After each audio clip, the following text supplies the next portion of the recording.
Welcome in to the Just Basketball Show for Monday, October 23rd, the Monday before the NBA season officially kicks off. Very, very fun times here in the world of professional men's basketball. I'm Chris Manning. That is Brendon Kleen. Please follow us in your podcast app of choice and give us those 5-star reviews if you have not already. Please hit subscribe on the Just Basketball Fans YouTube channel.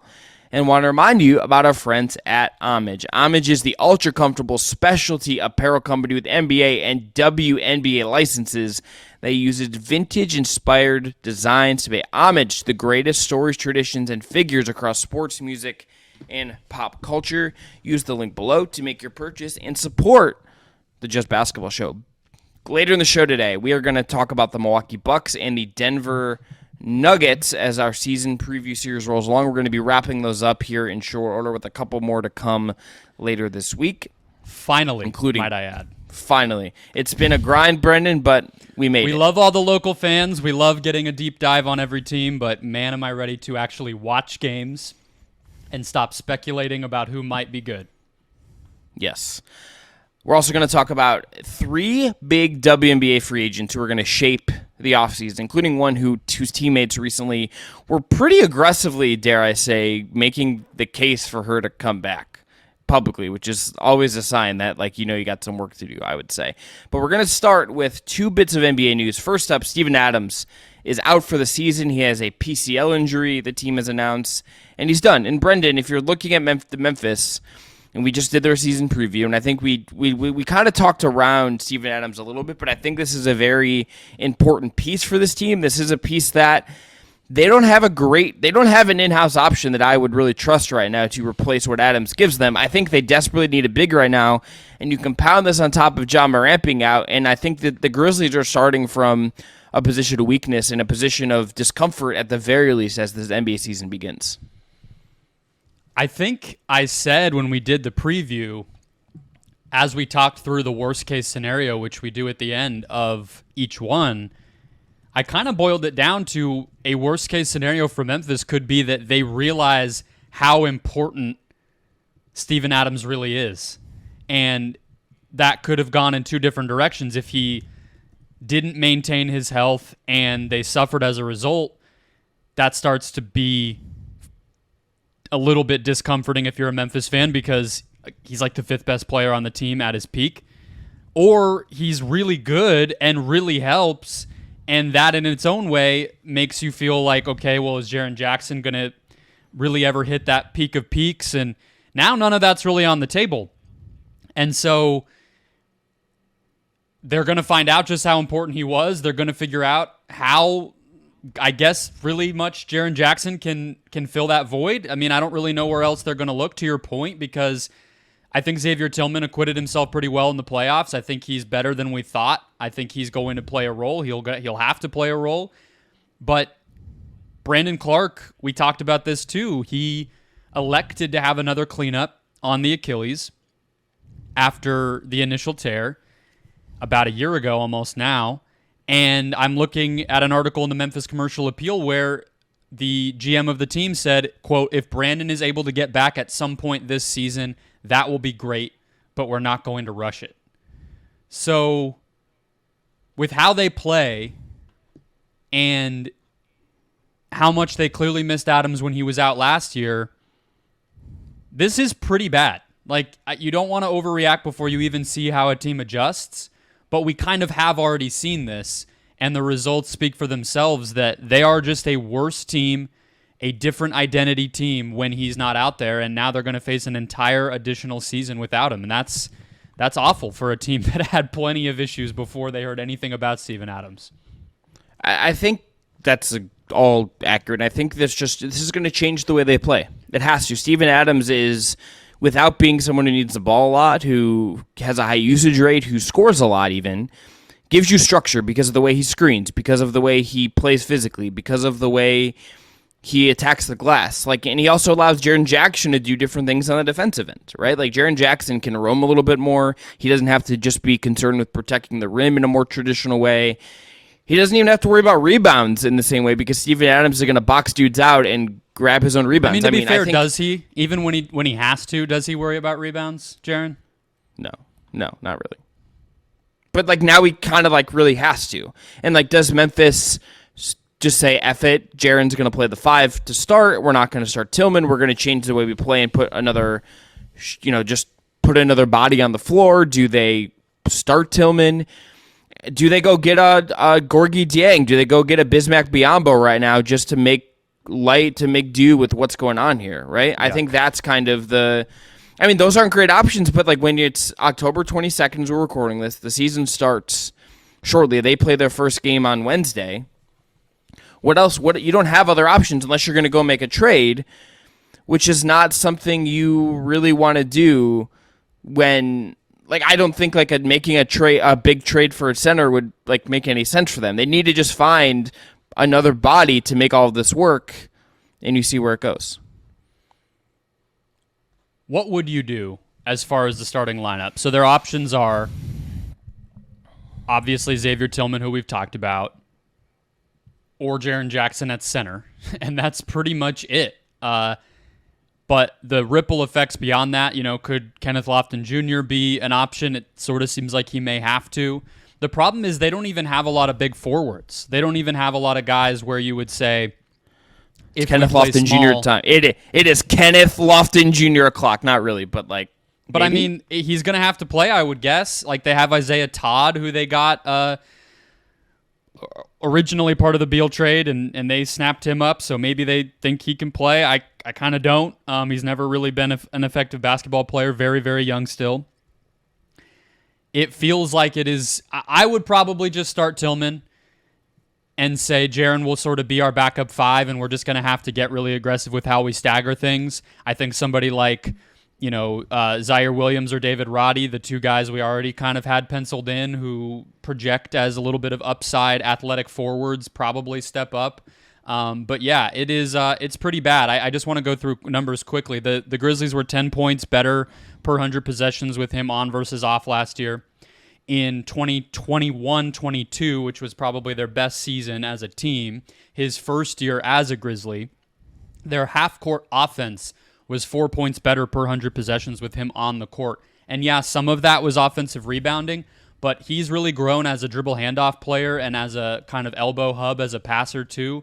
Not like he's Domantas Sabonis or Nikola Jokic out there, but just knows where the reads are, knows how to set guys up with his body and deliver the pass to whoever needs it.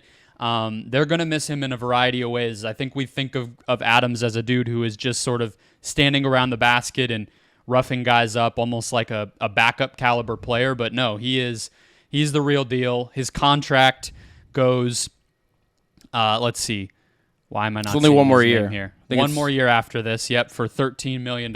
So I agree they probably shouldn't make a trade for some sort of superstar center. I mean, I don't even know who that would be, but it would not surprise me with just how much is kind of riding on this year and this window if they did make some sort of move, and maybe Adams gets sent out as part of that. That just kind of has to be the reality. The guy's 30 years old. He now has, he's going to have missed 18 months plus by the time we would see him back on a basketball court. Are you really going to ride with him as your kind of center of the future? I doubt that. I don't think you can do that and feel comfortable with the rest of the talent and the rest of the championship pedigree you're trying to move forward with. So to answer your original question, just to hit that quickly and make sure we close that loop, I think you start Tillman for schematic simplicity and schematic continuity. Play the way you have. Don't try to mess with things too much. You have a lot riding. Let's just get it going. Secondly, the name that I would call, the team that I would call immediately and be like, we have 2 injured centers. Can we get your one who has injury issues, but you aren't paying as much as the guy you got from Phoenix? I would be calling Portland about Robert Williams. Sure. Good contract. Cut. That's obnoxious. You keep going. No, make the case for Robert Williams because that's much more sexy and fun and likely. I have a stupid one after you're done. We certainly injury concerns, but he's young. Pretty good contract. We understand the upside. We understand what you could do with him. Him and Jaren together is a defensive nightmare for opposing teams trying to get inside. That is just like an absolute nightmare for opposing teams. It's great cover for Bane, for Ja. I'm sure. And honestly, like if anyone knows how to relate to Robert Williams and make him feel acclimated, it's probably Marcus Smart because they were together in Boston. Honestly, like Robert Williams is. I could understand if Portland wants to just like hold on for the best deal possible, but if Memphis calls with a first, some seconds, and one of those contracts, and like one of their like fringy young interesting guys, like, hey, do you want Vince Williams? Great, you can have him. That deal to me would make sense and feels like appropriate value for Robert Williams, considering the injury history has limited him in so many ways. Yeah, so they have all their own picks. They have some funky swap stuff with Phoenix and Washington with the Isaiah Todd thing I was just referencing a minute ago. So they have the ammunition to go get somebody that good if they want, or obviously we've talked still, and I would expect them to continue to pursue these options as far as wings go. OG Anunoby, Mikal Bridges, we know they were interested in. So everything's on the table. I think the Robert Williams thing is a good shout. I was just going to say, I just have had it in the back of my mind all off season. Seems like teams do this every year. Obviously, they got hit with the injury bug in terms of the Grizzlies, but kind of forget about centers and then have to remind themselves that they're important. And then we see like a push around the trade deadline or the buyout deadline to go get one. I think Jericho Sims from the Knicks is a really good guy. Like he played a lot last year, and if you look at his stats, he's like freakishly athletic. He broke combine records in terms of like leaping ability and all that stuff, and I thought played well on a good team last year. He's buried behind Mitchell Robinson and Isaiah Hartenstein, so he's always somebody that comes to mind for me when I'm thinking about young cheap center who a desperate team should maybe try to go get. But speaking of centers on young teams, we could probably hit this Zach Collins thing pretty quickly, I think, Chris, but he got extended for 2 years, $35 million. It just kind of caught my attention. Obviously, it's just an extension. There's only so many of those that happen this time of year before the deadline of opening night. He was under contract for $7.7 million this upcoming season, which was already seen as a pretty big payday for a guy when he first signed that deal, and we didn't know if his NBA career was ever going to get back on track. He has played pretty well for them, for San Antonio, and now is doubling his salary plus some again.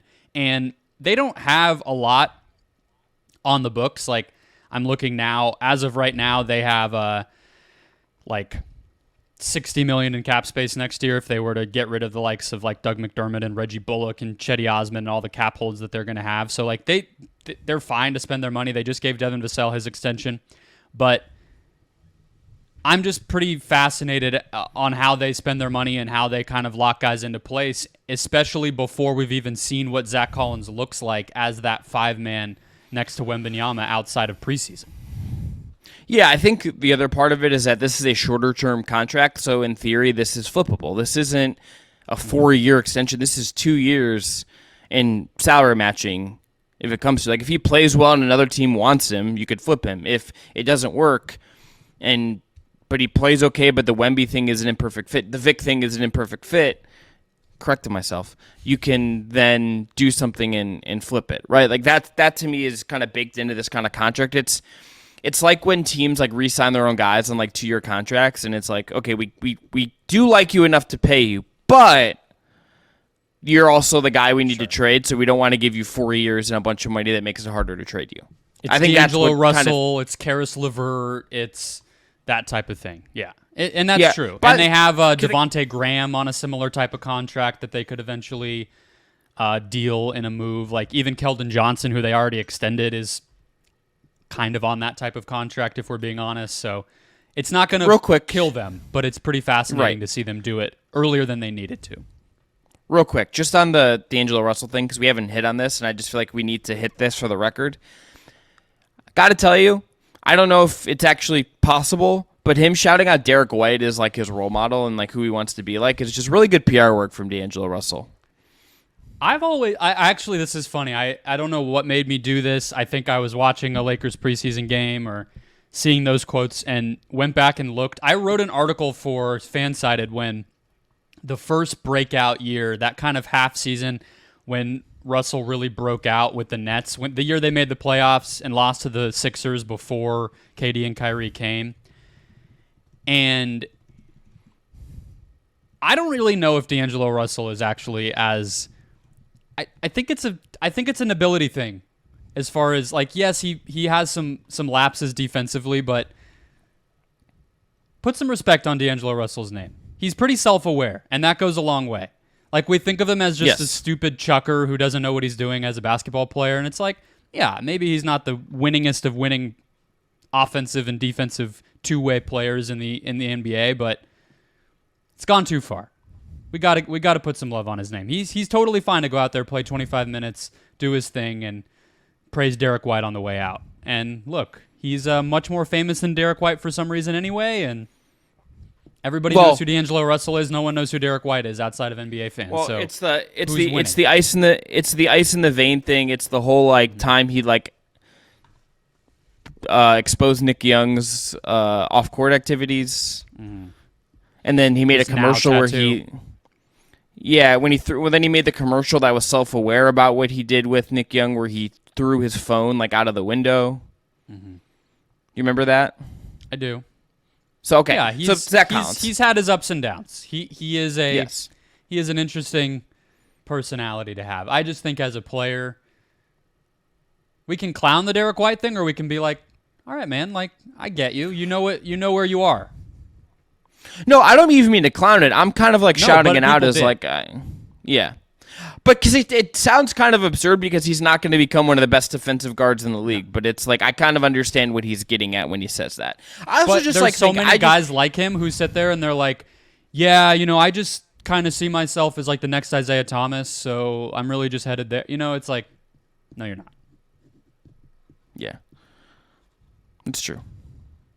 It's true. I just appreciate it. We're on the same page. We agree that it's a self-aware thing to say. I just gotta put some respect on my man's name. Okay. Any more thoughts on the Zach Collins thing? No, this is an entirely inoffensive contract extension, and I understand the business even if it's projecting a little bit. But this is all about Victor Wembanyama. This is all about feeling like you're supporting him the best way possible. And I think just saying, okay, at least we have a big body to play next to him so he doesn't have to eat center minutes, even if we don't know if it's the perfect fit. I don't really hate that as you're starting out here. It's entirely inoffensive. I just want them to add a little bit more size with the other players that they bring in, because it's these Charles Bassey, Sandro Mamushvili guys where it's you're 6'9" and 260, and I don't know what your purpose is. And I actually want more Zach Collinses, so maybe I don't hate it as much as I thought I did. It's just the other options. I want a little more variety, but no, not insulting, not anything. And salute to him. He was on the brink of having to say goodbye to the NBA, and now he's back in our lives and making a big bag, so can't complain there. Were you there at Summer League the year we were both there when he came through on a scooter? I was not. I was at his Final Four game when he fouled out. That game was in Phoenix, the national championship for Gonzaga, which was the worst basketball game ever played, and he fouled out in 18 minutes. That's my Zach Collins classic memory. I don't have a scooter memory. Yeah, I was with some of the Dime guys. Shout out to Bill and Robbie and Martin, and Jordan Zerm was there. I think Brad Rowland was there drinking a chai tea at 10 o'clock at night or whenever we were there. Nice. Because Brad just always caffeinated. And Zach Collins was in a boot at that time, and he came through in one of those scooters you get when you're in a boot, so you can wheel around. And I was like what hey, Chelsea Gray was doing. Yes. Yeah. Exactly that. This was 2021 for anybody listening and wondering. This was not recent. That's why he was in the boot. We're not reporting some sort of injury or anything. No, this was a couple years ago. All right. WNBA, speaking of people who lost to Chelsea Gray's, the Las Vegas Aces. Jonquel Jones, Brendon, I think we have to start with our big free agents because the full court press that her teammates threw at her, Laney, her coach Sandy Brondello, Sabrina, everybody was we kind of need her back.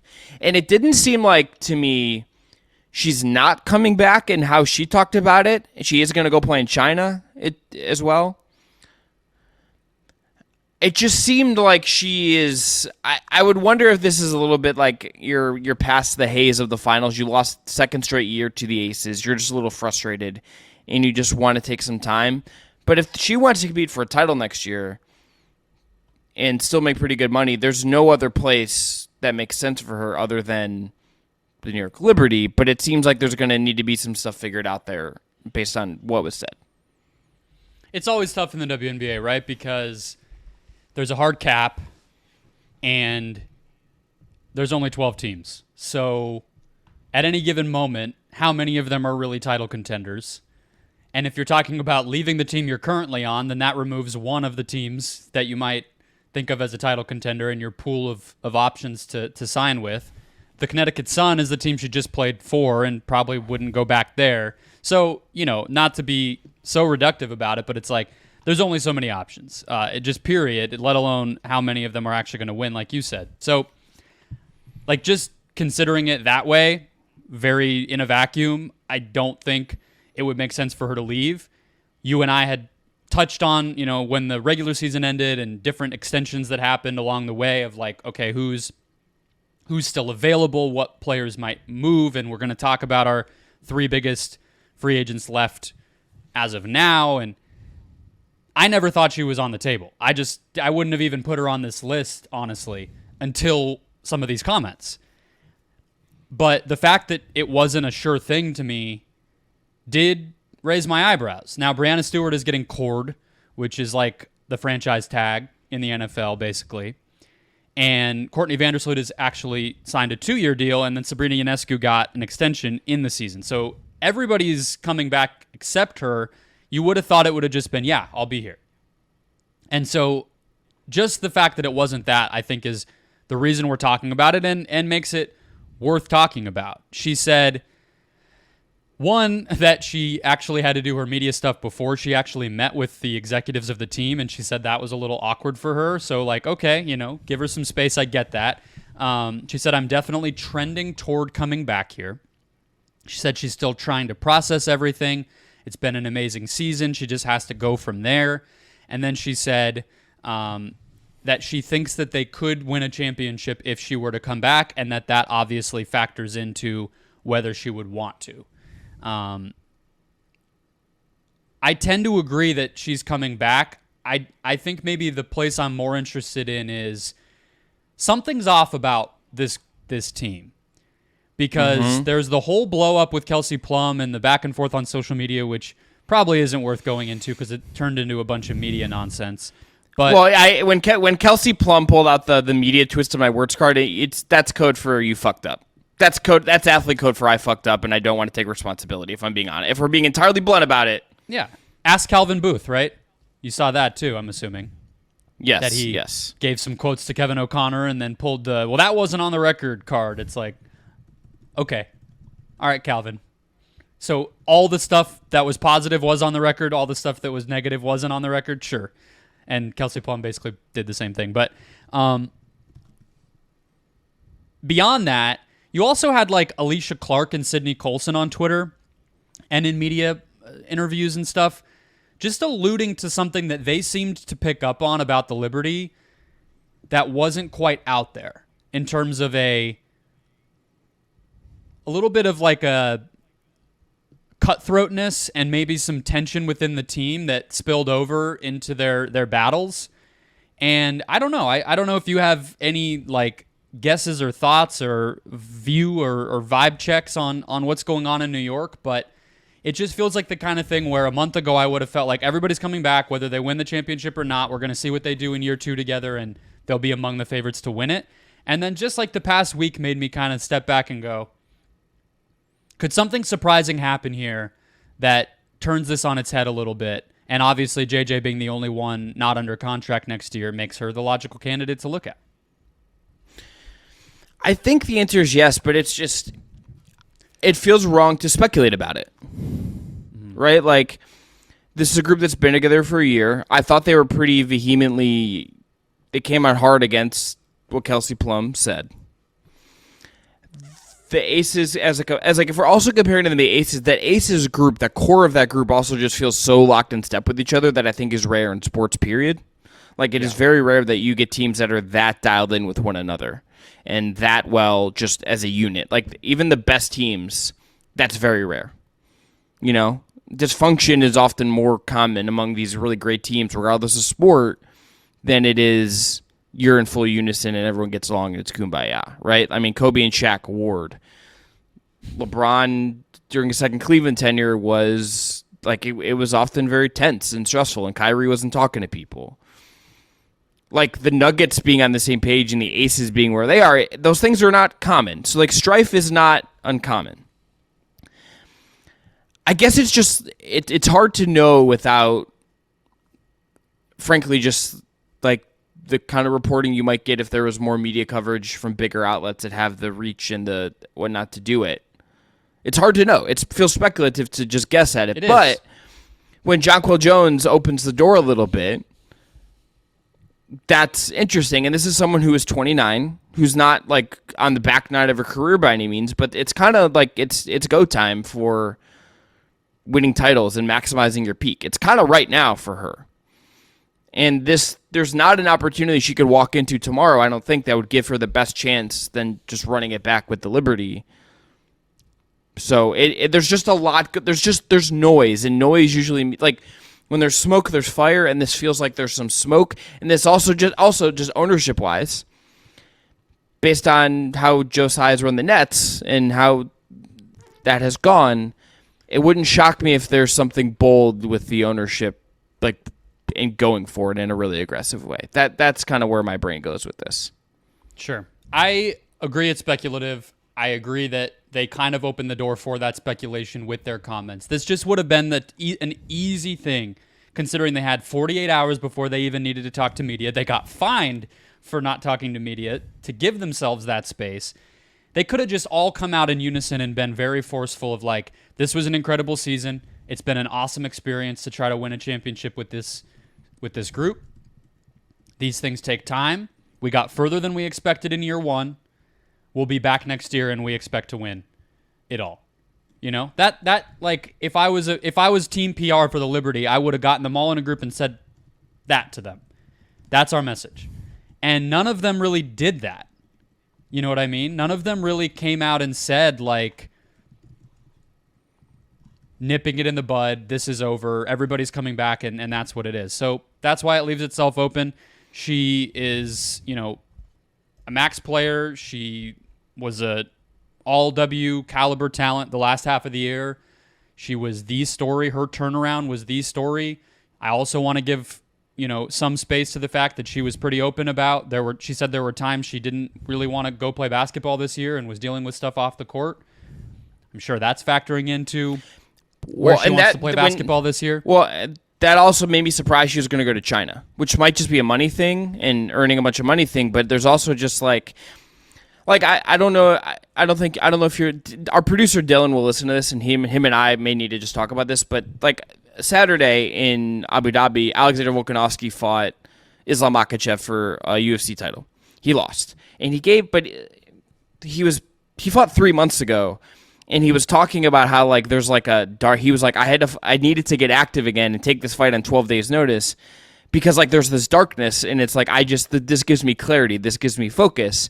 And sometimes it feels like when some of that stuff's going on, the comfort, even if it's hard, is for these athletes to go play and do all of that stuff. Whereas like in some ways, maybe it's better for Jonquel Jones just to like take a little bit of time and like not play this summer, winter, but yeah. Yes.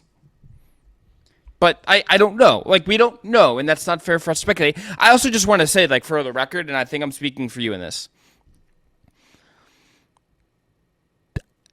I understand from a optics perspective, I, like, understand why they wouldn't want to get all this out there. On the other hand, as media people, as journalists, ostensibly,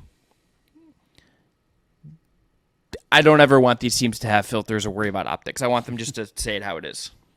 It's better. All this stuff coming out is better in the grand scheme of things. A lot of the time the WNBA season ends and nobody cares anymore. This at least prolongs it for a little bit. Free agency will have another pop, and then we'll see what happens from there. Speaking of, let's talk about two others quickly. We have Brittney Griner is a free agent this year. Obviously had an up and down season, understandably, physically continuing to get right after being detained for almost a year. We know the story there.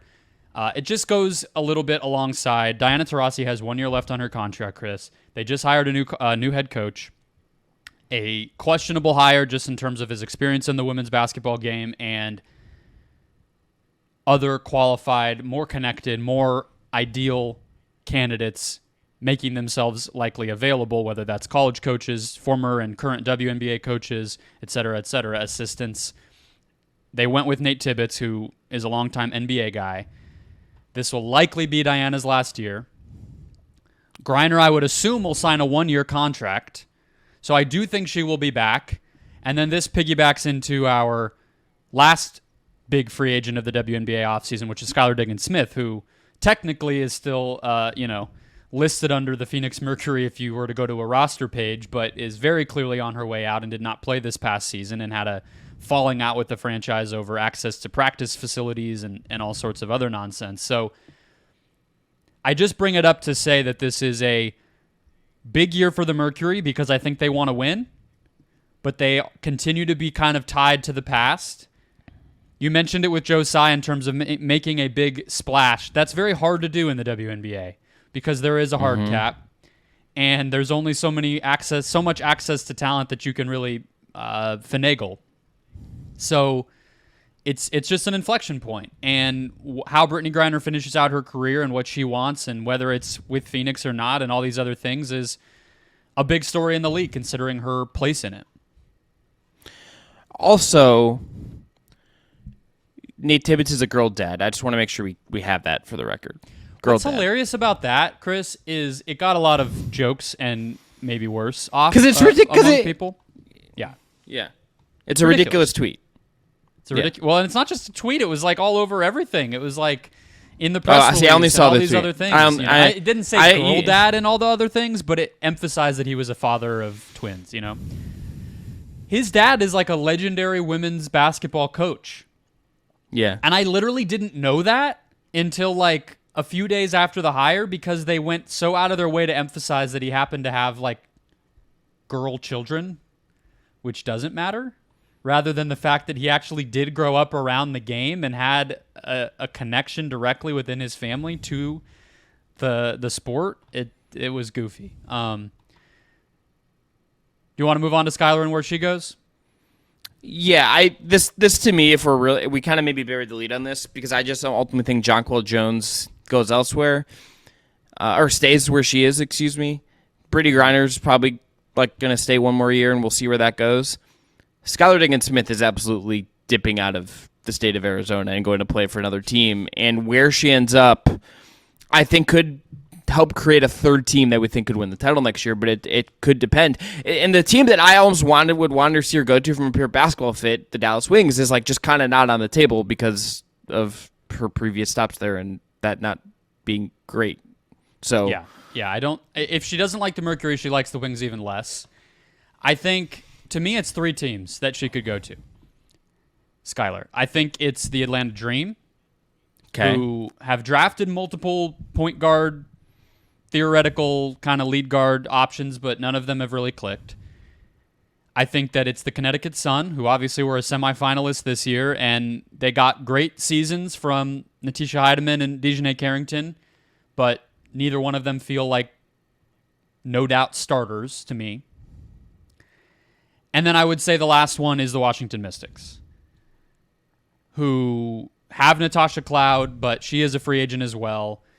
If they want to take a step forward offensively and stop relying so much on Elena Delle Donne, who is also a free agent, it feels like adding somebody like Skylar would go a long way for them too. And she brings enough defensive tenacity that I think she could fit into their identity without having to sacrifice the defense, but would upgrade their offense quite a bit. They just don't have enough offense. And so they've been a team that's prioritized running it back and continuity and all that stuff in their defensive first identity, but I just don't see it getting them where they need to go based on the losses that they've suffered over the years. So I think Skylar would be a big one there. Out of those 3, who are all pretty well-known teams who we watched a lot of this year, which of those 3 do you think makes the most sense? Where do you want to see her land? I think it's the Mystics. I think that's a really well-run organization. I think giving Elena Delle Donne, if she ultimately returns and can be healthy, giving her like a real player, a real point guard to kind of carry some things with would be a big deal. I think that's a team that, if things break right, could absolutely give us another contender. The Sun would be the second choice for me, I think, just in terms of where they are in the pecking order. But my gut tells me Mystics. What about you? I'll go Atlanta. I think market matters to her. I think she's from Indiana, so it's not as if she Home is probably not going to be an option for her. I don't think she's. Well, gonna like have I mean, fever. the Fever, like, but like here, can I just make a quick case for the Fever? Mm-hmm. Rookie of the year, who's like going to be an All-Star next year. I would bet. Some other good players that we like. Kelsey Mitchell's there to be kind of a scoring guard. If you wanted to go home, now would probably be the best time to do it with the Fever, as if you're going to help them maybe take a big step forward, and you would get to be kind of the cultural tone setter for that team. I think that they will be better next year. They still have Erica Wheeler under contract too, who is basically a point guard, and obviously we expect them to take a guard in the lottery next year, one of which might be Caitlin Clark. Or Paige Becker, Yeah, exactly. Yeah. Which is why I've kind of discounted them. But if she were to end up in Atlanta, I think that is another market where she could succeed. I mean, she is still very, very prominent in the kind of sneaker and clothing stuff that she does for Puma, and probably wants to maintain her relevance. She did media here in Phoenix. I could see her picking that back up. I thought she was very good at it. So all those things, you don't want to go somewhere and kind of be forgotten, you know? So I think Atlanta could be a good place for her. Connecticut is just not. Players don't go near there. ESPN. Sure, go to Bristol. But yeah. I think I would say Atlanta or Washington. I think we're on the right. I think your and I's picks are on the right Well, track. She does. She has done Turner stuff, if I'm remembering correctly, right?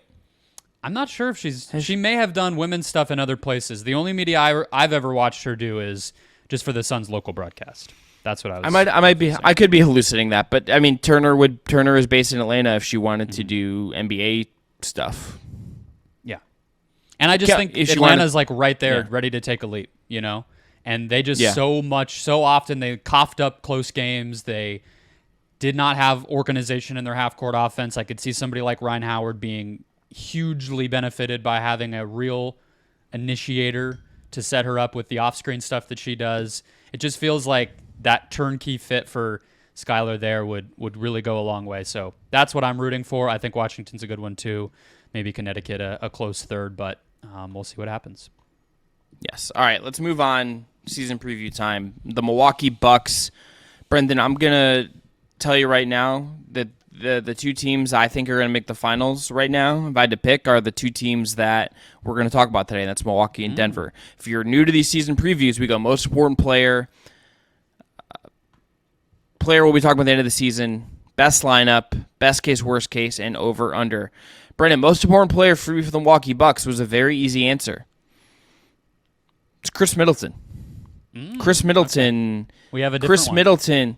So Dame could be a layup here. Brooke Lopez could be a layup here. I think did you pick Dame? I picked Dame, but we'll get to it. Chris Middleton. I just think here's my logic. We know what we're getting with Dame. You know what you're getting with Giannis. You know how good that pick and roll is going to be. For this team to be the best version of itself and to be able to defend some of these big wings and have another score and have another ball handler, it kind of needs to be Chris Middleton being a better version of himself, because they just need that to compete with Boston, to compete with these best teams in the league. He's had injury issues. I think there's some uncertainty now about how healthy he is coming into the season. He played their last preseason game, which was good to see. Which is a really, really big deal.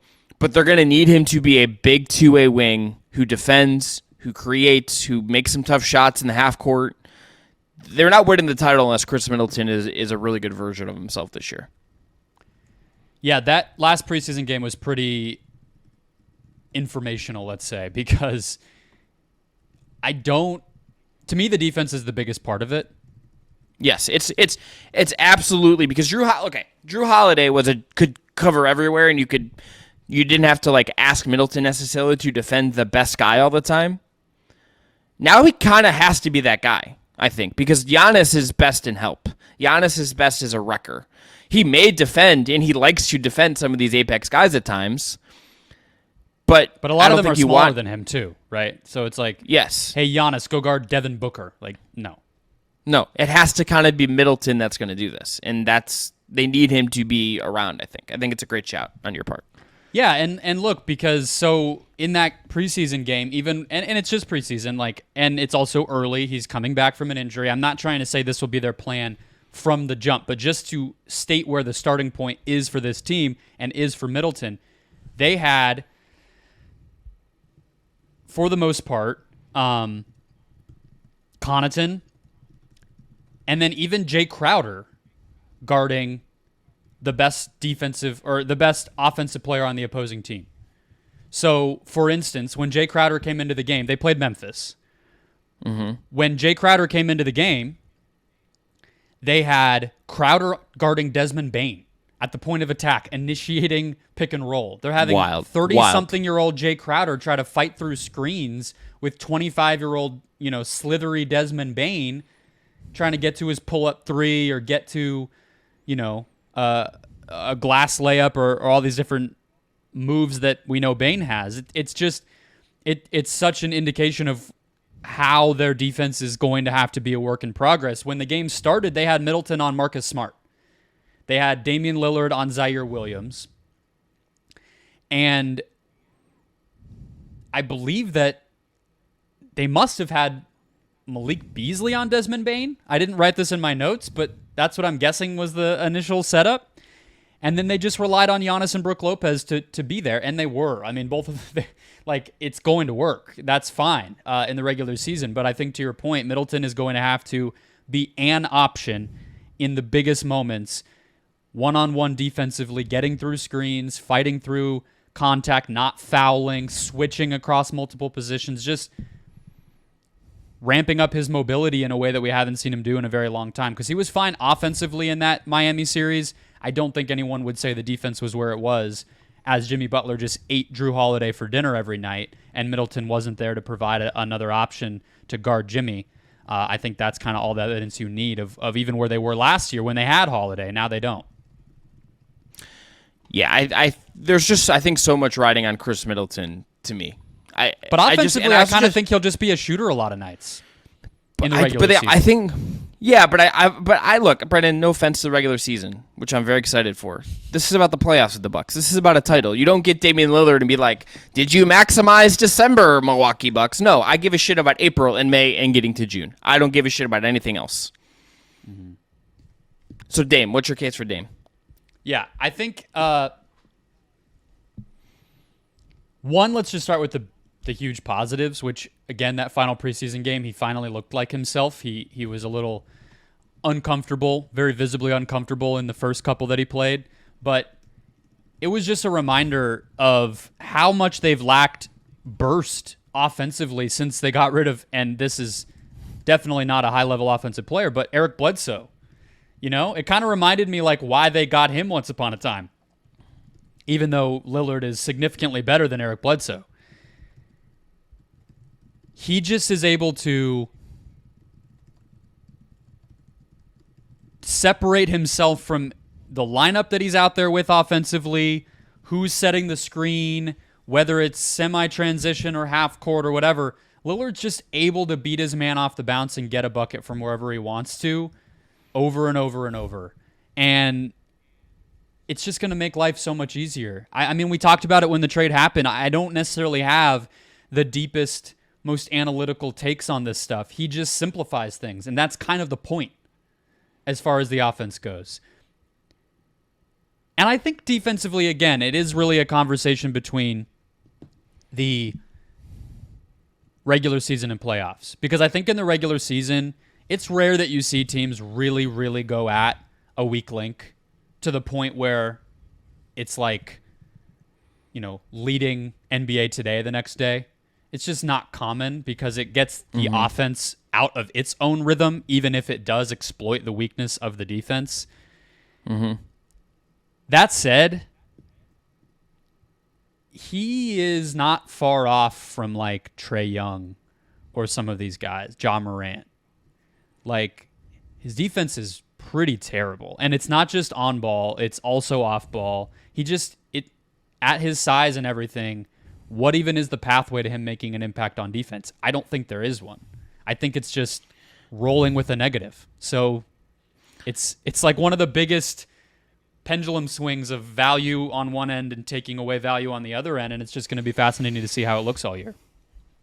The bet to me, I think Milwaukee is making with that, and I think you're right, is that with Giannis and with Brook Lopez and with a scheme that pushes him in a certain way, and I think for the first time in his career, this is not Dame is the number one guy in a team. Like, this is Giannis' team. This is Giannis' organization. There's going to be a little bit of Dame. We just need, even if we know you're not going to impact things, can we get you positionally sound and contesting shots and not just being unaware off ball? I think if you can get that out of, I think there should be every expectation to get that out of Dame, where even if you don't think of him as a plus, there's at least some positional sensibility and positional competence that is an improvement over what he was in Portland. I think that should be an expectation, if I'm being honest. Just putting him in this new situation and putting him in an environment where it's like you don't have to carry the whole world here, and we have expectations to win. We need you to do this. And if everything Dame has told us about Dame is true, then like probably also has to just like back that up by doing this on defense. And you've already heard Giannis kind of talking about it. He's getting asked, and it's not a Dame-specific question, but he'll kind of say it.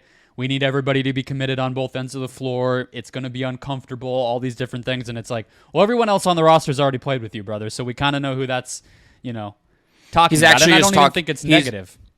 He's just helping Marshawn Beauchamp really gear up for some minutes, He's like, all right, Robin, you haven't been here before, but here's how we do things in the MIL. The last point I'll make is on both ends. Speaking of Robin Lopez, and then pivoting very quickly to his brother, who is actually the point of what I'm saying, far and away the best center that Damian Lillard has ever played with. And I don't think that's getting a lot of attention. His centers prior to this were Robin Lopez, early on in his Portland tenure, and then Jusuf Nurkic. Neither of those guys are solid to good two-way NBA centers, even at their peaks. Brook Lopez is one. Obviously, Giannis, when he plays center, is maybe the most devastating center option that anyone in the league has on both ends of the floor. And even like Bobby Portis is a good option there. So I think that's going to help him in terms of playing defense in a different way, having that trust on the back line, and also just having more consistent like downhill threats and 5-out options and post-up options and stuff as an offensive player. So that's going to help him too. It'll be a different type of season for Dame, but I mean, is that the biggest story in the league the first month, is how does Dame adjust and how does that team look? I think it might be. I think it is, just because the trade just happened and all of that stuff. I think it's absolutely there. I think that brings us to Brendon. Most player will be talking about at the end of the season. Mm-hmm. I just went Marshawn Beauchamp because I just think that's the young guy option on this team, and I don't know if he's going to be good, but I think they're going to need to give him a chance to do it. He scored a bunch of points in a Pro-Am. Let's see where this gets him. Let's see if he can be someone for this team. And if he pops, it'll be a big deal for them to give them another body. And I think they absolutely just need bodies. They need bodies who have pulses. Yeah, I think people who've found our show before know that I'm had been a believer. I went and did some digging because it just doesn't seem like he's necessarily going to be in this rotation, and it seems like Milwaukee bloggers and Twitter people seem to agree with that. So I hope he can get there. I think the talent's there. I don't think you're exactly like confident of that either. There aren't a lot of options. So I have two quick ones we can hit on different ends of the spectrum. One is Andre Jackson, who is their rookie this year, won a championship with UConn, and he just looks incredibly comfortable already. He's already 21. He's 6'6". He can switch. He's a good ball mover, cutter. He can kind of be in the dunker spot. He sort of plays like this generation of non-shooting small guys that we've already seen in the NBA, whether that's Bruce Brown before he just decided he could shoot last year, to Gary Payton II, to like Josh Okogie in my neck of the woods, or even Isaac Okoro. The ways that we've seen those guys try to be used, feels like Andre Jackson is already comfortable with that offensively because he can't shoot a lick, and we know that. He shot 20% from three in the preseason. It's a question if he'll ever be able to make enough threes to be an adequate offensive player. But if he can learn that other stuff, fit into what they want to do defensively, especially provide the point of attack defense that we were just talking about, somebody like, Middleton or whoever needing to do, I think if Jackson can plug in and do that, that'll help him a lot. So he just seems like, it's probably 5 to 10 minutes a game early on, but maybe it's 20 by the end of the season, and he gives them something that they don't have elsewhere. The other one that I had was Jay Crowder. I just think Mike Budenholzer hated him for some reason. He's not that old. I don't think he's cooked. He'll probably just make an impact. And I don't think anybody necessarily even like realizes he's still on this team. As we just talked about, he's already playing like a pretty significant role in the preseason. So to me, he's like maybe not their sixth man, but he's certainly in this rotation and they need him to be good. Yeah, I thought about Jay Crowder. I just think we kind of know what Jay Crowder is, and I just was like, can we project a little bit forward here and someone pops? Andre Jackson's a good shout, though. They don't exactly have a lot of blue chippers here. No. In No, Milwaukee. compared to the other team we're going to talk when you go all in. Well, then they're compared to the other team we're going to talk about, who just like is making a whole brand identity about like having guys to support Jokic. So there's like 8 guys you could pick over there to some degree. Best lineup. What's yours, Brendon? So last year it was Drew Holiday, Javon Carter, Grayson Allen, Giannis Antetokounmpo, and Brook Lopez. Couple guys not on that team anymore. 3 of them, yeah. And obviously their previous second best player, Chris Middleton, was hurt all of last year, so he did not make an appearance in that lineup either. So a lot of change. What I had is the starting lineup as it's currently projected. Lillard, Connaughton, Middleton, Giannis, Lopez. I think that gives you the size that they've always tried to have on the court at all times. Obviously, Damian Lillard has to be there. I believe Middleton will bounce back and at least be a good player, a positive player. And I just think Connaughton is the most trustworthy of all of the fifth guy options on this team. He's been there a while. He's a sound defender. He makes his threes. Knows what he's doing. So I didn't get cute with Giannis at the 5. I didn't get, crazy with some unexpected option at the 2 spot. I just went starting lineup. No, I agree. It's that as chalk. It's those 5. I think every lineup with Dame and Giannis on the floor is probably going to be pretty darn good. Would be my hunch. But I think the starters give you the blend. It's pretty big aside from Dame.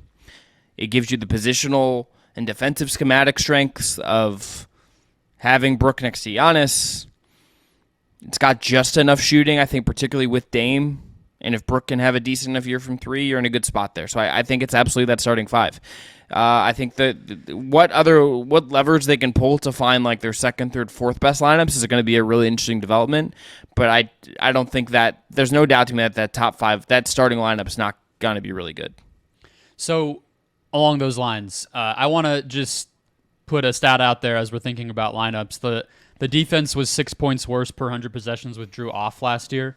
So even though we trust the Giannis Brook back line, they are going to take a hit and they are going to constantly be tinkering with what else they can put out there to be serviceable and good enough, passable on defense. So my favorite Giannis at center lineup, I think, is Lillard, Middleton, Crowder, Portis, Giannis.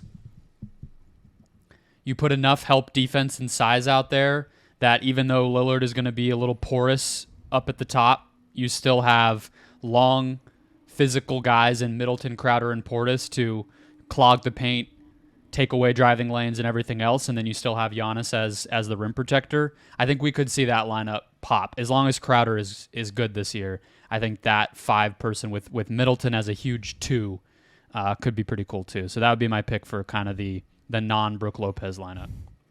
I also want to see, this includes Brook Lopez, but I do want to see this year's version of I do want to see them at some point just try like Lillard, Connaughton, and then like Portis, Lopez, and Giannis. I just want to see it. I don't know what it looks like. I just want to see how funky it could be. With like Giannis at the 3, basically. Yeah. And just play some zone and like get weird. I think they're going to try a lot of shit because they have incentive to. I mean, they have like Boston obviously is trying things to an extreme degree, right? Like there's all these teams that are going to be going for stuff and trying to make stuff happen and like have to figure stuff out on the fly, and they're adjusting what they are. The Bucks are right at the top of that. Because they changed out a core piece for something like the opposite of that core piece. And I think that puts them in a position where experimentation makes all the sense in the world. It's going to make for an awesome regular season, I think, across the league, not to get sidetracked, but so many teams are basically using this regular season as an experiment. I think it's going to be every night whenever one of the best teams plays, you're going to be tuning in to see what are they doing tonight? How are they answering this? How are they solving this problem? And the Bucks are probably at the top of that list. But best case, I have a championship. Yeah, we don't need to say more. It's a championship. Mm-hmm. Worst case is I think I go Denver, but I think they're my number 2. It's funny how we all got ourselves worked up all offseason, and then we're all just like, yeah, probably the Nuggets. Who are just running it back and are well run. My worst case, Brendon, to me is Eastern Conference Finals. I think this team is there's very few outcomes where they don't at least get to the Eastern Conference Finals. Yeah, I mean the version of events we talked about, maybe I don't know how it came up, but with them facing, I think in the Cavs preview, if Boston and Milwaukee were to end up facing each other in the second round again like they did in 2022, that's a situation where maybe, if the regular season is a little harder on Milwaukee than expected, that could be a problem. And I think that's another reason why we'll see this team really push and really go for it with guys playing and trying different things and everything else. But I had it a little less specific. I just put Middleton never gets right. The defense takes a hit. Adrian Griffin struggles as a rookie head coach, and the team just isn't ready to win a title in year 1 of kind of this new formation. Do you have any thoughts on the Terry Stotts thing, by the way? I just think it's weird. I ultimately don't think it's going to matter that much. It just seems very weird. And I guess I just don't understand did Terry Stotts want to be treated as a co-head coach? I don't know. I was kind of surprised he even took that job. He's been out of coaching for 2 years. So that's probably part of the friction there is just but the whole thing just seemed like you got to just maybe there's just more, there probably is more, but it just seemed weird and kind of needlessly combative between those two guys. Yeah, the only part of it that intrigues me past this week when we all forget about it is Dame posted a picture of the two of them on his Instagram story and kind of spoke to the fact that Stotts called him directly when he made the decision and that he was caught off guard by it and whatever. And that was going to be a probably pretty important part of making Lillard feel comfortable, even just personally. So without that, I'm not saying I don't think Damian Lillard is enough of an adult to just move forward, but it might not be as smooth, and that could matter. All right, the number is 54.5 for the Bucks. What do you got, over or under? I'm going over. I think they have incentive to chase the regular season. I think this team's going to be just freaking gangbusters awesome. So I would go the over. So they were statistically a 52-win team last year. No Middleton pretty much, and obviously no Dame. The East is also going to be bad outside of the top. There's a lot of just gobble them up wins on their schedule. Yeah. There's no good Sixers team probably this year. We're not sure about if the Knicks can keep it up. The Cavs are probably going to be right there, but let's say that there's 2.5 good teams in the East or 2.5 great teams in the East between Milwaukee and Cleveland.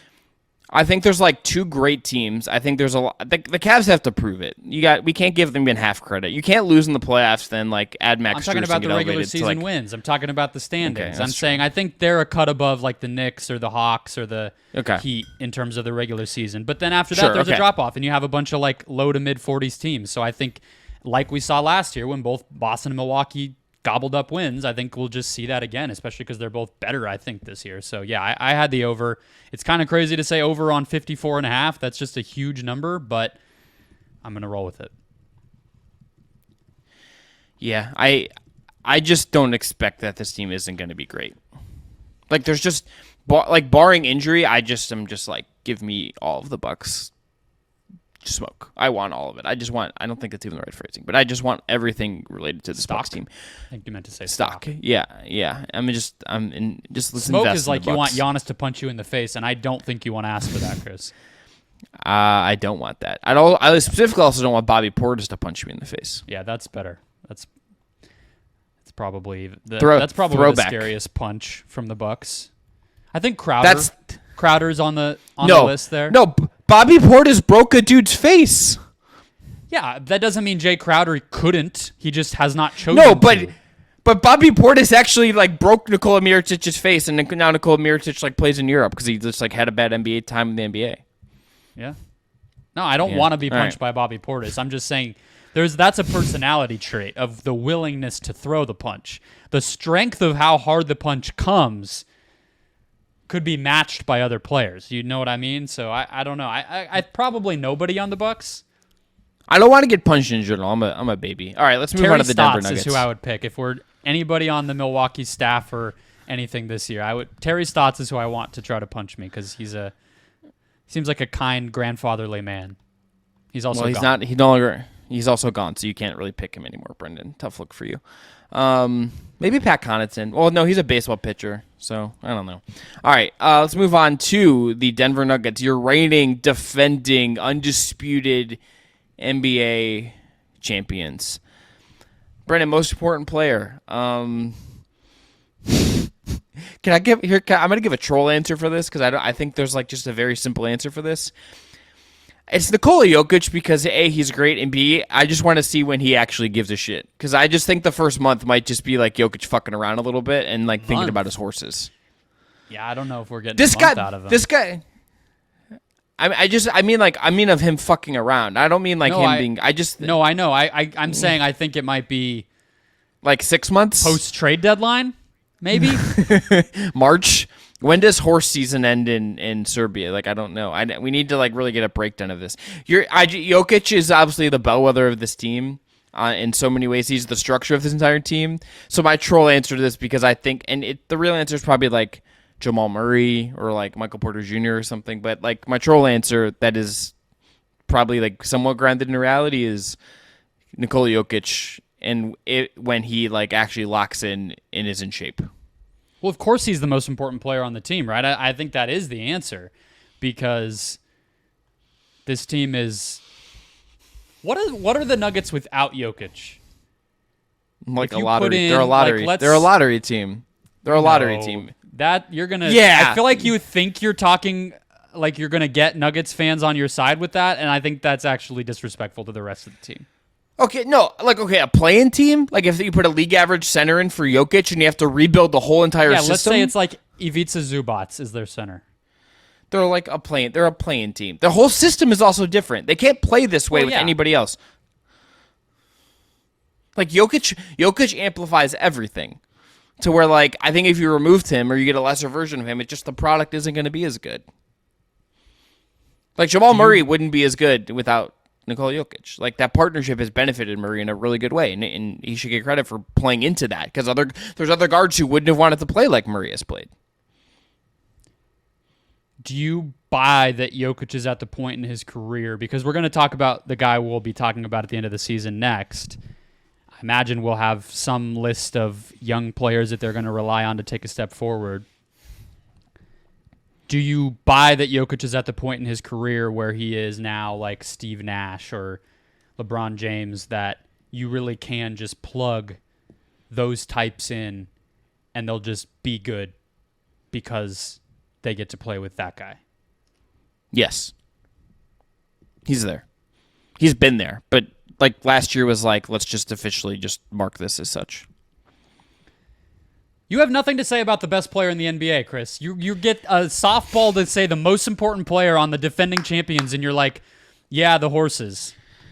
Okay, but the horses thing, because every clip I've seen is in the preseason. Praises. You could talk about all the great things he's going to do. Okay, let's take this back to a place of Calvin Booth, who gave this interview that he then got mad about things he said, whatever. Mm-hmm. The thing that I think has crystallized correctly with the player that he has that I don't think would be possible with Joel Embiid. It's not always been possible with LeBron, frankly. It's not possible with KD in the way that I think we're talking about here. It's not possible with lots of really great players that we've seen in the history of the league. I believe in Nikola Jokic so much and the way he wants to play and what he actually cares about that you have to find the right guys. Pick a young guy, but it was Christian Brown last year, or it's bringing in KCP, or it's giving Michael Porter Jr. like a pretty clear, definitive role that I think has been good for him. And I think aiding Jamal Murray. This is someone whose whole goal in basketball is not to score the most points. It is not to make all this other stuff just happen. It is about amplifying everything else around you and amplifying what your team is and amplifying every single other person's strengths on the court. It also fits in well with this era of basketball where you want shooting, you want movement, you want spacing. Jokic makes this all insanely possible in a way that, like, there's very few players ever that have ever gotten to like this, particularly from that position. And for them, I believe he's at that Nash LeBron kind of thing because they're gonna bank on young guys that we haven't seen prove a lot. They did it last year. They're gonna do it again to come in and just be competent and be quality NBA players. And that's because of Jokic. If again, the Sixers aren't trying to do this. They aren't like getting like a couple like rookies and prioritizing future first to draft young guys they think are gonna fit. They're not, doing things with finding the right veterans and sliding them in. They're like going star hunting. The Nuggets are like, F that. Yes, it's also a market thing probably, but they're saying we have Jokic. Jokic makes the world go around. Jokic makes all of this possible. He is one of one in the league right now in terms of being able to build a roster this way. And it's like having Patrick Mahomes, frankly. Mm-hmm. Like that's a better comp. The Nuggets like wings and role players are the NBA version of like the Chiefs wide receiver room. Matt Moore, if you happen to listen to this, tell me if that's insane or not, because that man is a psycho Chiefs, and that's Chiefs fan. I don't want to say psycho and covers the Nuggets. So like I feel like Matt, if anyone can tell me if that's valid or not, it's Matt Moore. Don't think Matt listens to our podcast, but would love if he did. I think yeah. I think Denver fans. I was gonna say Matt is a good example, but he's unique. Most Denver fans would probably be like, "Get that man's name out of your fucking mouth. Don't say Jokic and Mahomes in the same sentence as he clobbers the Broncos each and every year." But yeah, I think that was the poetry that Nikola Jokic deserves, Chris. I know that he tries his hardest to make us not be poetic about him by pretending to not care about basketball or anything, but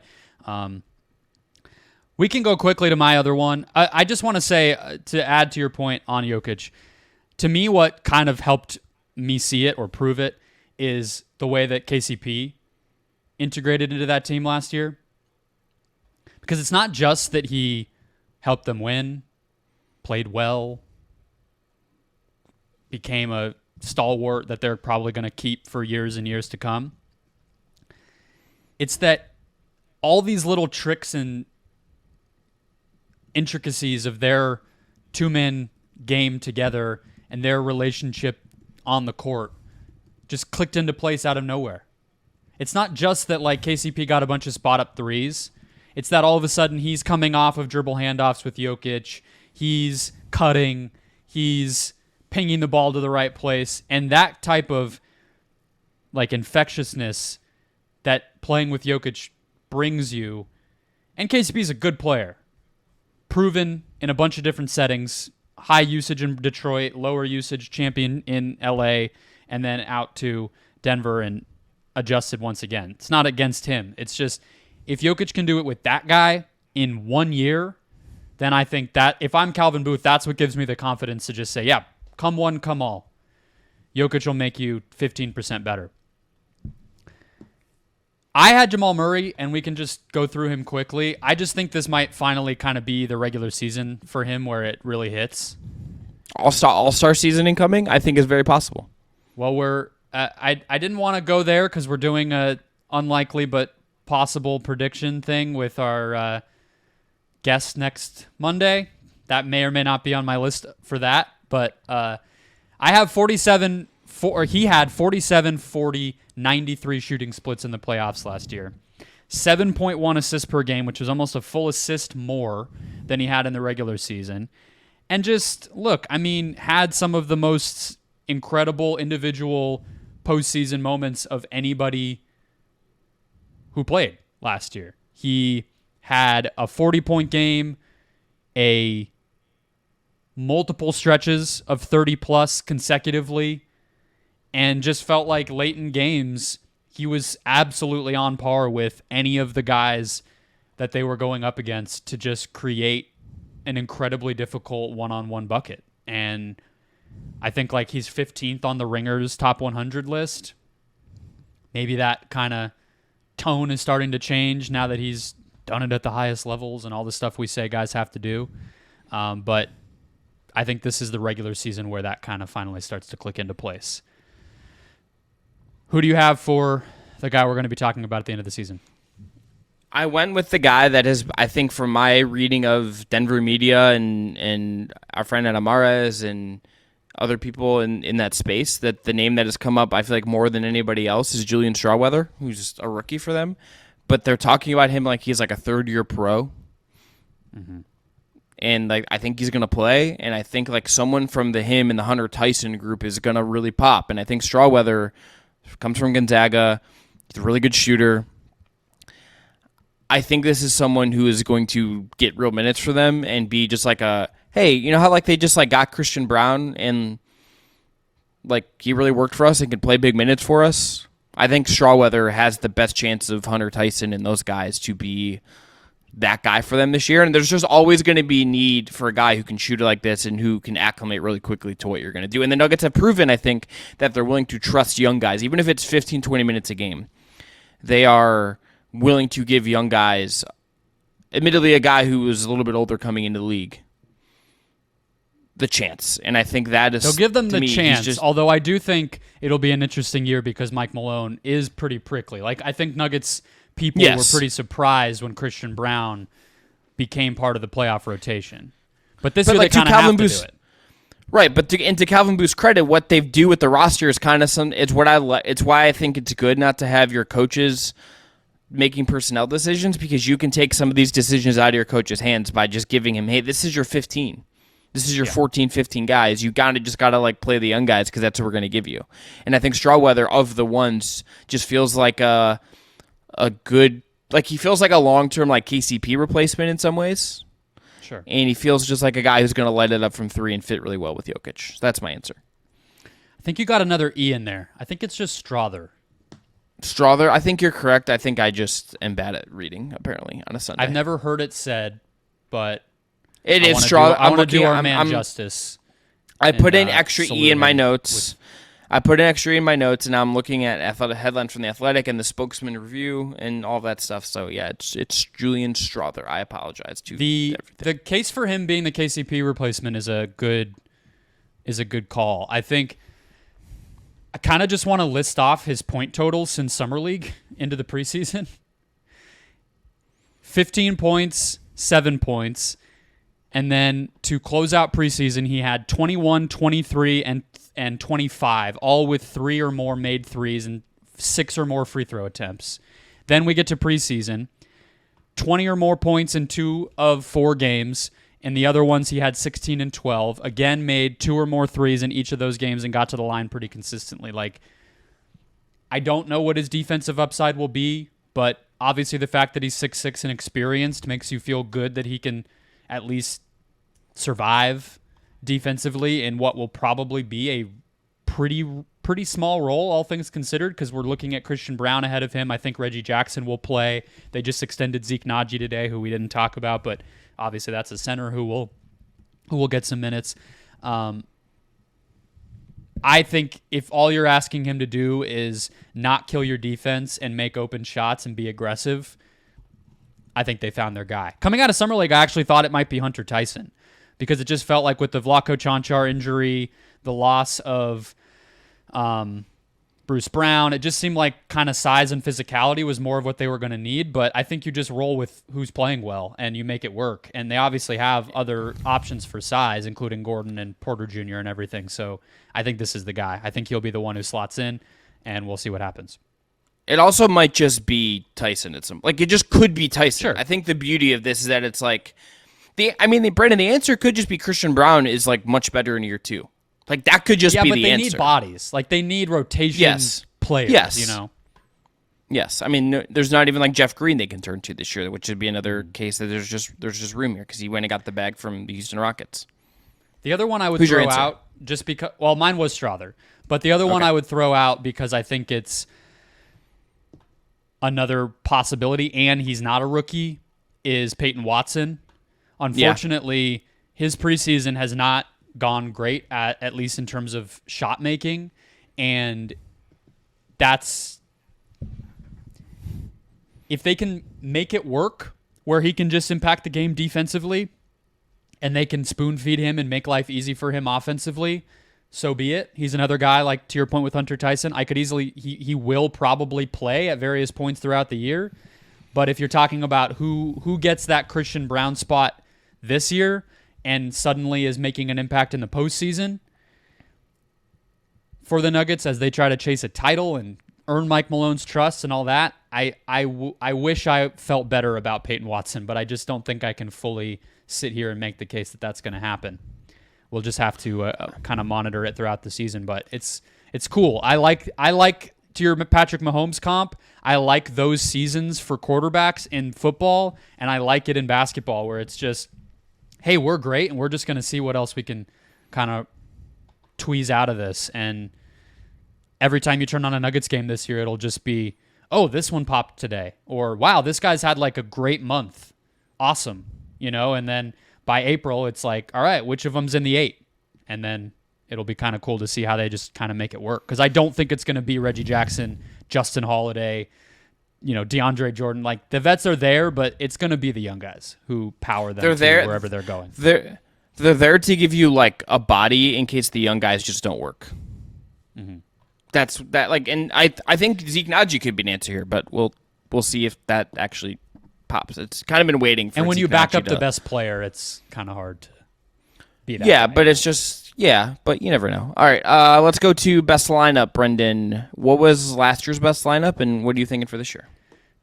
I didn't look up last year's best lineup because I kind of figured I knew what last year's best lineup was, and I also think you kind of have to be crazy to think it's going to be anything different this year. It's going to be the starters. It's going to be the guys who played a shit ton of minutes last year, who were on the court for nearly all of every game in the playoffs, and are, as far as I can tell until proven otherwise, unstoppable, which is Jamal Murray, Kentavious Caldwell-Pope, Michael Porter Jr., Aaron Gordon, and Nikola Jokic. I mean, is there a case for anything else? No, that's the 5. We can just give some stats about that lineup because it's pretty filthy. I'm trying to pull up Kleen in the glasses, and I'm having some issues right now. You having the year switch load problem? Yeah, but then I'm like, and then then like the together. Site, you switch. They're on the season that hasn't started is the default. You switch to the new last year, and it's impossible to get it to pull up. But maybe it's a good opportunity with the lineup thing to just talk about. I mean. So that lineup was plus 12.7 per 100 possessions in 1,500 possessions last year. They had a 125 offensive rating. I can't see the offensive rating. It was 112. The offensive rating is just that's ridiculous. Like that is like a base level lineup and not just like a one-off kind of thing that really pops. Considering the league average offense is 107.7 per 100 last year. And the best offense in the league last year was 117.1. That was Boston's overall offensive net rating. Denver, by comparison, was 112.8. The fact that their starters are scoring at that clip, at that volume, that's outrageous. Denver's offense also, just while we're on the topic, got better from the regular season to the playoffs. Got more efficient, got better in the half court, all those things that never happened, that shouldn't be possible. The Nuggets were like... No, actually, it is for us. I was just going to shout out while we're talking about the lineup, like the one guy we haven't necessarily hit on who could take a step forward, which is Michael Porter Jr. I think if the health continues to trend in the right direction, that guy is not a finished product.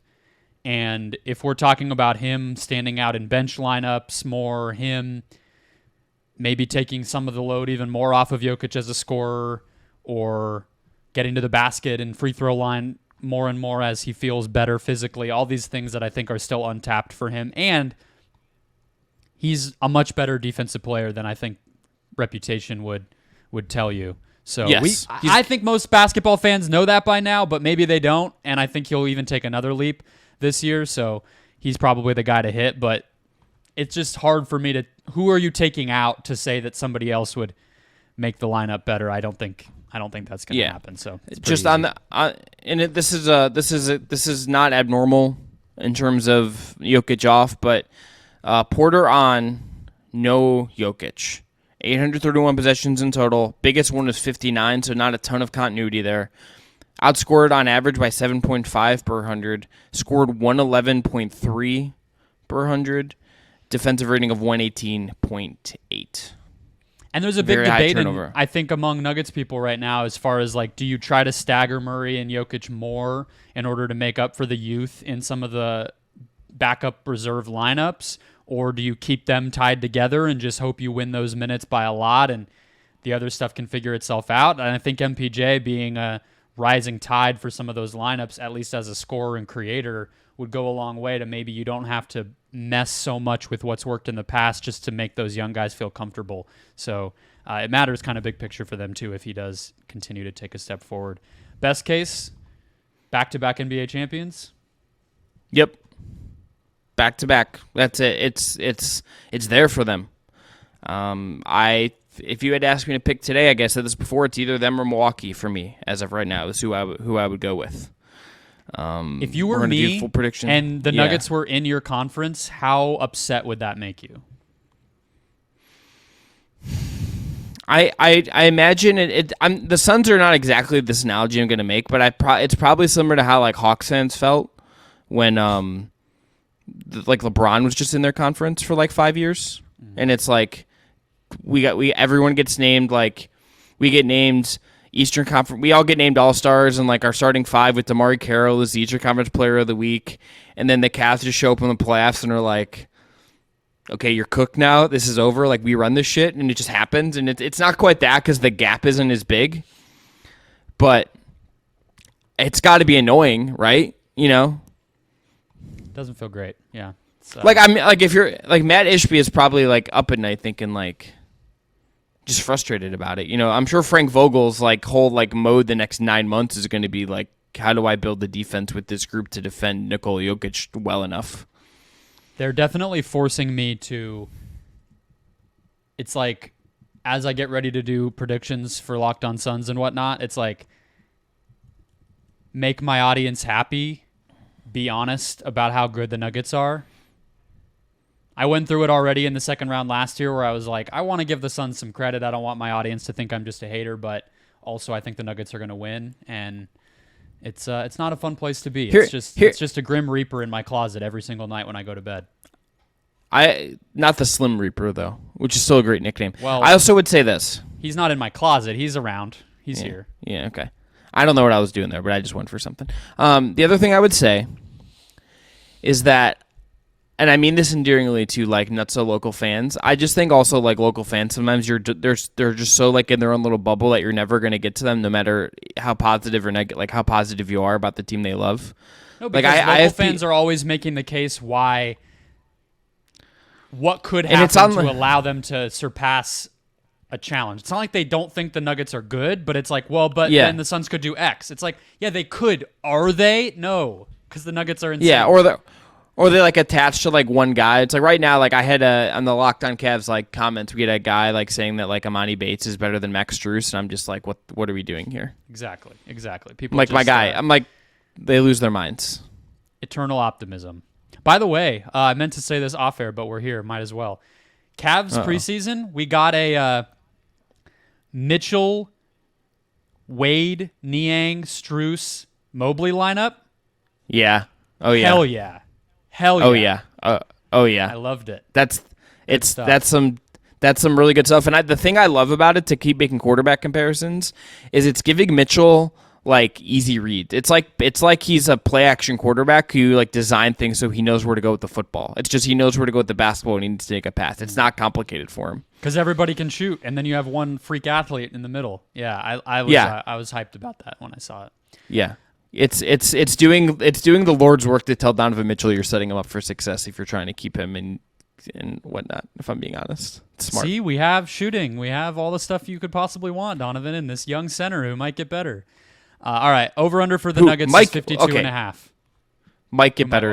He will get better. He will get better. We didn't do worst case.